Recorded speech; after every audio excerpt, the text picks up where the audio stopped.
Tumaas sa 5.9% ang gross domestic product o GDP ng bansa sa ikatlong bahagi ng taon. Batay sa datos na inilabas ng PSA, mas mataas ito kumpara sa 4.3% na naitala noong ikalawang quarter ng taon.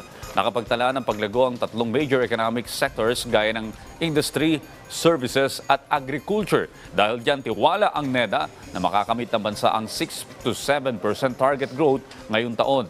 Ayon kay NEDA Secretary Arsenio Balisacan, kailangan lamang tumaas ng 7.2% year-on-year para sa ikaapat na quarter ng taon para marating ang target growth. Pinuri naman ng kalihim ang national government at mga LGU sa kanilang isinagawang catch-up para magamit ang kanilang budget sa nalalabing bahagi ng taon.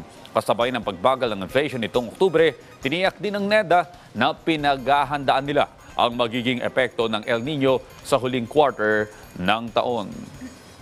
This performance makes our economy the fastest among the major emerging economies in Asia that have released their third quarter 2023 GDP growth.